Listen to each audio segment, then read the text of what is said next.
Me gustaría que por lo menos usted, no sé si siquiera aunque sea hacer una especie de autocrítica de lo que pasó desde que usted llegó como salvador de la economía en el 2001, en el gobierno de la Rúa, hasta cuando terminó usted yéndose como ministro de Economía de la Rúa el 19 de diciembre del 2001 y después cayendo directamente el doctor de la Rúa el 20 de diciembre del 2001. O sea, me gustaría que Domingo Cavallo nos explique o nos diga, por lo menos, si hace algún tipo de autocrítica de eso que pasó, porque nosotros sabemos lo que fue la convertibilidad, pero la verdad terminó muy mal para los argentinos la convertibilidad. No, bueno, terminó muy mal porque precisamente nos dieron un golpe institucional en el 2001. Fíjese, esto está muy bien explicado en el libro, entre paréntesis, pero yo solo explico lo que es relevante para el futuro, para que en el futuro no enfrentemos los mismos problemas que en el pasado. El tema es que desde el año 2000, primero la señora Carrió y en alguna medida también Duhalde, empezaron a sugerir que no había que pagar las deudas o que los bancos eran todos ladrones y que había que declarar una especie de default, ¿no? Eso veladamente lo decía Duhalde. Duhalde nunca dijo que había que abandonar la convertibilidad, porque él sabía que la gente estaba aferrada a la idea de la convertibilidad y además como garantía de estabilidad, que lo era, porque el mismo Duhalde había ganado las elecciones para gobernador gracias a la convertibilidad, y lo mismo Kirchner y lo mismo de la Rúa en el año 99, o sea que nadie hablaba en contra ni nadie decía que había que eliminar la convertibilidad. Lo que sí empezaron a decir es que había que declarar una moratoria de la deuda. Obviamente cuando usted te empieza a decir que hay que declarar una moratoria de la deuda, los más advertidos, sobre todo los capitales que vienen del exterior o los grandes depositantes en el sistema financiero argentino, empiezan a dudar de si vale la pena mantener los ahorros en el país y empiezan a sacarlos. Entonces se produjeron varias corridas contra el sistema financiero. La primera se produjo en noviembre del 2000. Después hubo otra, la más grande de todas fue en el mes de marzo, cuando renunció Machinea, después renunció López Murphy y llegué yo. A esas dos se las paró con programas en los que nos apoyó el Fondo Monetario, el llamado blindaje en noviembre, diciembre del 2000. Después cuando yo llegué, renegocié las metas que no se habían cumplido del primer semestre, conseguimos un apoyo adicional, entonces paramos esa corrida en el mes de mayo. En el mes de julio se produce de nuevo una corrida. ¿Por qué? Porque en el mes de julio las provincias dijeron no podemos pagar a los bancos los intereses y las amortizaciones de deudas que estaban comprometidas. Entonces en ese momento, obviamente que los operadores en los mercados dijeron acá va a venir como mínimo el default de las provincias. Para parar esa corrida originada en este problema en julio-agosto, yo fui a negociar un tercer paquete. Ese tercer paquete se aprobó a fines de julio, después que saliera aprobada por el Congreso la ley del déficit cero, porque nos exigían que nos comprometiéramos a partir del año 2002, no necesitar nuevo endeudamiento. Muy bien, en esa oportunidad, cuando nos dieron este apoyo, que significaron 5.000 millones de dólares que llegaron el 10 de septiembre a las arcas del Banco Central, cuando nos dieron este apoyo, nos dijeron, pero usted tiene que hacer un plan de reestructuración de la deuda para poner los términos de la deuda en condiciones de ser pagados en intereses y amortización con los flujos futuros de ingresos que tenga Argentina. Nos pusimos a trabajar en el tema de reestructuración de la deuda.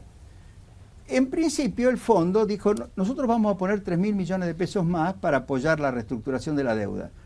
Y el fondo quería que también el gobierno americano se sumara y nos diera una especie de apoyo adicional para poder ofrecer algún tipo de garantía a los acreedores, a los que le íbamos a pedir que bajaran los intereses, que alargaran los plazos. Resulta que en ese momento se produce el ataque a las Torres Gemelas.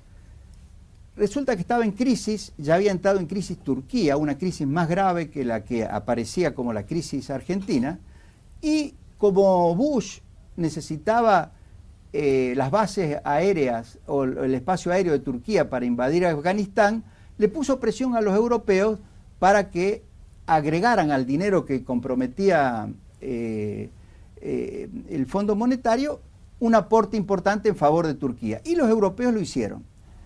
Cuando Keller, el director gerente del fondo, vio esto, dijo, ajá, nosotros vamos a poner plata en Argentina, pues así como los europeos complementaron el apoyo del fondo para Turquía, por presión de los Estados Unidos, que Estados Unidos complemente el apoyo del fondo para Argentina.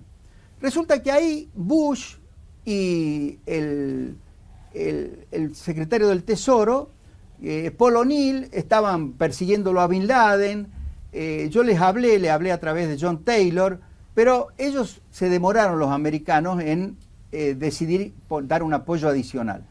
¿Qué hizo Keller? Keller dijo, ajá, Estados Unidos no está poniendo dinero, yo no desembolso. Yo no desembolso. Cuando Keller hizo eso, a mí me pareció que se nos venía el mundo abajo. Y fui y se lo expliqué a Alfonsín, se lo expliqué a Duhalde, se lo expliqué a todos los dirigentes del radicalismo. Del peronismo también se lo expliqué a los principales gobernadores y se lo expliqué a De la Rúa, por supuesto. El único que dijo, vamos a unirnos y vamos a pelear para torcerle el brazo a Keller y hacer que desembolse el dinero, porque obviamente si no lo desembolsaba, cuando los mercados se enteraran, iba a haber otra corrida contra el sistema financiero argentino. El único que realmente me dio a mí apoyo para tratar de torcerle el brazo a Keller fue De la Rúa. ¿Cuál fue la actitud de Alfonsín y cuál fue la actitud de Duhalde? Como los dos se deleitaban de la idea de que De la Rúa y yo fracasáramos y que con nosotros fracasaran las políticas de los 90, para poder decir que todo había sido un desastre en los 90, en lugar de unirse y apoyar para que nosotros le torciéramos el brazo a Keller y viniera el desembolso que nos permitía terminar con la reestructuración ordenada de la deuda, que ya había comenzado, sí. y habíamos logrado una reestructuración de 55.000 millones de dólares, más del 50% de la deuda en manos de acreedores privados. Lo que pasa es que con respecto a De la Rúa, también se tejen un montón de historias que no son verídicas. Yo quisiera verlo a cualquier otro en lugar de la Rúa, con el precio de la soja como estaba en ese momento, después de la devaluación de Brasil, con el euro totalmente depreciado, año y medio de haberse introducido, con una situación de recesión que ya venía de antes, desde el 99, con provincias endeudadas con el sistema bancario a tasas exorbitantes de interés. Obviamente que era muy difícil manejar el país en esas circunstancias.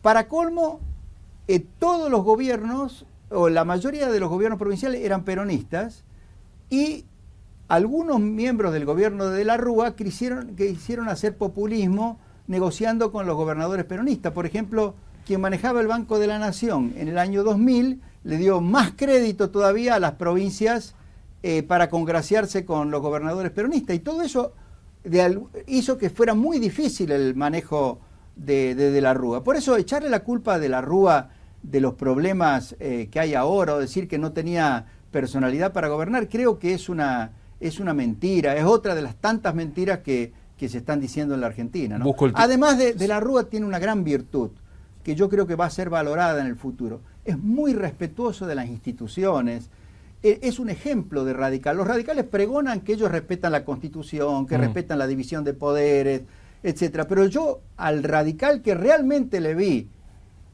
aplicar esos principios es a De la Rúa, porque muchos de los otros radicales, los que se plegaron al golpe en contra de la Rúa, obviamente que no tienen ningún respeto por la estabilidad institucional. Busco el título y se nos escapó el tiempo, ya estamos terminando. Sumado todo eso, ¿usted diría que De la Rúa fue un buen presidente? Sí, para las condiciones en las que tuvo que actuar, fue un buen presidente.